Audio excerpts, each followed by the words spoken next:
Before we begin this series, let me briefly explain why we decide to start a financial crisis in the first place.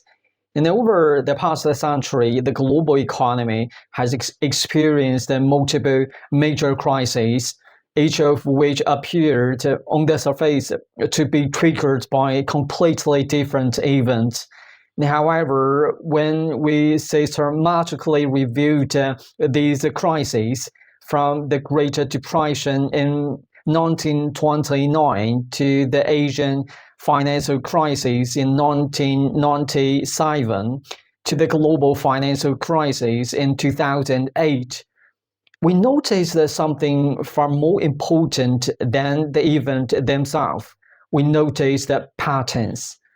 We initially seemed like an isolated historic episodes that began to review a recurring structural logic, different countries, different asset classes, different policy environments.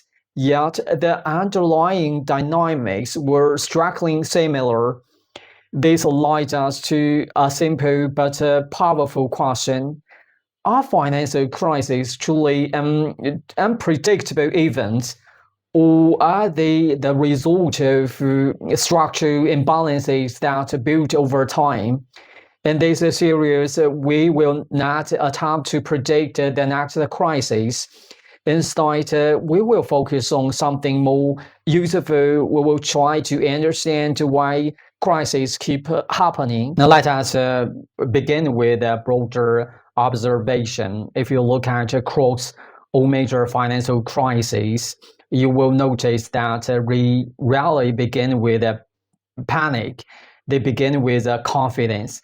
Economic growth accelerates, asset price rise, the credit becomes more accessible, and most importantly, people begin to believe that the system has become more stable than it actually is.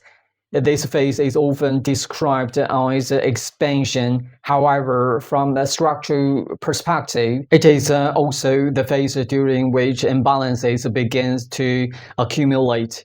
To make this more concrete, let us briefly look at one historic example. In the year leading up to the 2008 global financial crisis, the United States housing market experienced a prolonged period of growth between 2000 and 2006. The U.S. home prices increased by more than 90%. At the same time, mortgage lending expanded rapidly, including a significant rise in subprime loans. Loans issued to borrowers with weaker credit profiles. From the perspective of market participants at the time, this expansion appeared rational. Housing demand was strong, credit was widely available. The financial innovation allowed the risk to be distributed across the system. However, what was happening beneath the surface was not simply growth, it was a leverage building on top of rising asset price. As more credit entered the system, the asset price increased further, which in turn justified even more lending. This created a feedback loop that reinforced itself. At this stage, the system didn't look fragile, it looks efficient. And this is one of the most important observations you need to understand. The financial system didn't collapse when they appear weak. They collapse when they appear strongest, because strength in many cases is the result of accumulated risk that has not yet been tested. If we step back and look at this more structurally, then we can begin to identify the first recurring pattern. The financial crises are not triggered by a single event. They are the result of imbalances that build gradually during periods of stability and growth. This brings us to a second important point. Most people associate a financial crisis with sudden shocks. However, the shock itself is rarely the root cause. It is simply the moment when the underlying structure can no longer sustain itself. In other words, the crisis doesn't begin when market fall. The crisis begins long before that, when the risk starts accumulating in ways that are not immediately visible.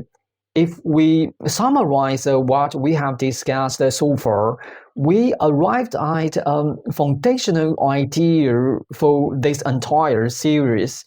Financial crises are not random disruptions, they are structural outcomes. They emerge when credit expansion, asset price inflation, and risk accumulation reach a point where the system can no longer absorb stress.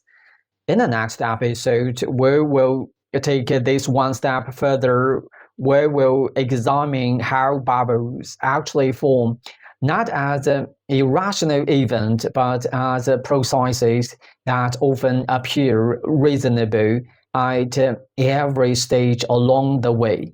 Because if you truly want to understand the financial crisis, you must first understand how something that looks stable gradually becomes unstable.